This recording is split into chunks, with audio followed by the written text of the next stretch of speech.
Greetings, my movie geeks. Apologies for not seeing my sexy ass this week. I have been a little under the weather over the Easter bank holiday weekend and can't stand for more than 2 minutes. I also wanted to get this video out on the release of Godzilla vs. Kong, so here we are.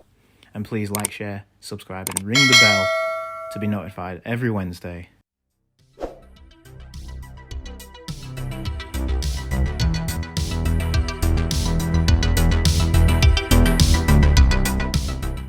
My wife's one-sentence review of Godzilla vs. Kong was, "This is stupid." And you know what? It is. It's a silly premise with silly things happening. There's basically the bare minimum of character development for the human characters. A plot so thin that you can see the movies they've copied beneath it. And character moments for the monsters, which includes angrily looking at each other through the smoke and ash to a subtle nod of thanks near the end. It's a movie that has set out to do one thing, and one thing only: pit Godzilla against King Kong. And this movie successfully pulls it off. You feel for Kong, as all he wants is to leave his small enclosure on Skull Island and find his way back to his home in the Hollow Earth. But Godzilla, who is portrayed as the villain for most of the movie, is out to get him. The human characters telling us that as soon as Kong leaves the island, Godzilla will be coming after him. It's a simple and strong premise that reinforces why Godzilla vs. Kong is so successful, and I'll say extremely enjoyable. It's not a film you need to follow. It's not mind-bending like Tenet. It is the epitome of popcorn flick, and we did have popcorn. Running in at 113 minutes, it doesn't stick around and is able to fulfill what it's set out to do, giving satisfactory ending for the two major characters. Now, despite my wife's less than stellar review of the film, I enjoyed it in a completely different way. We watched Godzilla King of the Monsters the night before we spent £16 on this just to see what differences there would be and what would be carried over. What I did enjoy was that they carry over some characters from the previous instalment. In the franchise, I say characters, but we get Millie Bobby Brown and Kyle Chandler back as their characters from King Kong. King Kong? King of the Monsters. The new characters include Brian Tyree Henry, Demian Bichir, Alexander Skarsgård, Isa Gonzalez and Rebecca Hall. The new cast are good, and despite being limited in their stories, they feel like they do live in this universe and understand the threat around. Discounting the human characters from Kong Skull Island, this franchise seems to excel on giving the humans enough to do to pass as a story arc. Because let's face it, we don't really care about the human characters in these films, we just want to let the Titans fight. Their arcs are so straightforward that Millie Bobby Brown's character is able to locate a conspiracy theorist podcaster without breaking a sweat.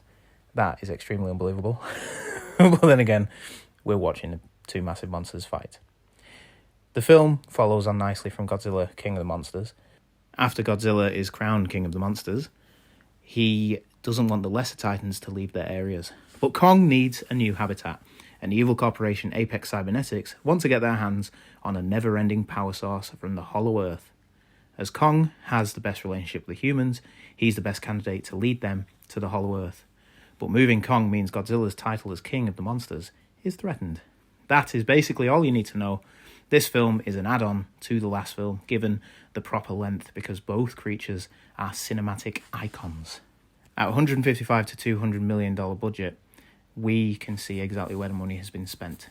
From photorealistic titans to the landscapes and cityscapes, it all looks clean and crisp. The fights are exactly what you want, pitting the two against each other in a short bout that sees the wreckage of a fleet of boats, and then the final showdown where one does beat the other, not forgetting the surprise fight at the end where Man is revealed to be the main villain after all. I won't spoil it here, but let's just say that the trailers did this anyway. Check out my bad trailer video here.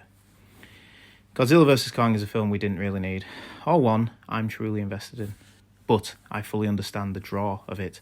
It has destruction, explosions, conspiracy theories that turn out to be true. I won't be drinking tap water again anyway. It has massive fuck-off monsters knocking the complete shit out of each other.